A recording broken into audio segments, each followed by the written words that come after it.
Hi friends, Monday ಇವತ್ತು ಟಿಫನಿಗೆ ಶಾವಿಗೆ ಉಪ್ಪಿಟ್ಟು ಮಾಡೋಣ ಅಂತ ಮಾಡ್ಕೊತಿದ್ದೆ. ನಾನು ಯಾವಾಗಲೂ ಅನಿಲ್ ಶಾವಿಗೆನೇ ತರೋದು, ತುಂಬ ಚೆನ್ನಾಗಿರುತ್ತೆ. ನೀರನ್ನ ಮಳ್ಳಕ್ಕೆ ಇಟ್ಕೊಂಡು ಉಪ್ಪು ಹಾಕಿ ಅದಾದಮೇಲೆ ಶಾವಿಗೆನ ಹಾಕಿಬಿಟ್ಟು ಸ್ವಲ್ಪ ಹೊತ್ತು ಬೇಯಿಸ್ಕೊಂಡು ಬಸ್ತಿ ಎತ್ತಿಟ್ಕೊಬೇಕು. ಅದಾದಮೇಲೆ ಒಂದು ಕುಕ್ಕರ್ ಇಟ್ಕೊಂಡು ಅದಕ್ಕೆ ಎಣ್ಣೆ ಹಾಕಿ ಕಡಲೆ ಬೀಜನ ಹಾಕಿ ಹುರ್ಕೊಂಡು ಎತ್ತಿಟ್ಕೊಬೇಕು.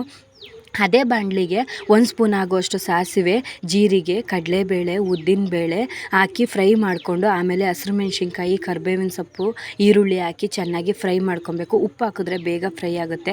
ಅದು ಫ್ರೈ ಆದಮೇಲೆ 1 ಸ್ಪೂನ್ ಆಗುವಷ್ಟು ಶುಂಠಿ ಬೆಳ್ಳುಳ್ಳಿ ಪೇಸ್ಟ್ನ ಅದಕ್ಕೆ ಆ್ಯಡ್ ಮಾಡಿ ಶುಂಠಿ ಬೆಳ್ಳುಳ್ಳಿ ಪೇಸ್ಟ್ ಹಸಿ ವಾಸನೆ ಹೋಗೋವರೆಗೂ ಹುರಿದು ಅದಾದಮೇಲೆ ಟೊಮೊಟೊನ ಹಾಕ್ಕೊಂಡು ಅರಶಿನ ಪುಡಿ ಹಾಕಿ ಟೊಮೊಟೊ ಸಾಫ್ಟ್ ಆಗೋವರೆಗೂ ಬೇಯಿಸ್ಕೊಬೇಕು. ಅದಾದಮೇಲೆ 1 ಸ್ಪೂನ್ ಗರಂ ಮಸಾಲ, 1 ಪ್ಯಾಕೆಟ್ ಆಗುವಷ್ಟು ಮ್ಯಾಜಿಕ್ ಮಸಾಲ ಹಾಕ್ಕೊಂಡು ಚೆನ್ನಾಗಿ ಮಿಕ್ಸ್ ಮಾಡಿಕೊಂಡು ಎಣ್ಣೆ ಬಿಡೋ ತನಕ ಫ್ರೈ ಮಾಡಿಕೊಂಡು ಅದಾದಮೇಲೆ ಶಾವಿಗೆನ ಹಾಕಿ ನೀಟಾಗಿ ಮಿಕ್ಸ್ ಮಾಡಿಕೊಂಡ್ರೆ ಆಯಿತು. ಇವತ್ತು ನನ್ನ ಮಗಳ ಸ್ಕೂಲಲ್ಲಿ ಕೃಷ್ಣ ಜನ್ಮಾಷ್ಟಮಿ ಸೆಲೆಬ್ರೇಷನ್ ಇತ್ತು.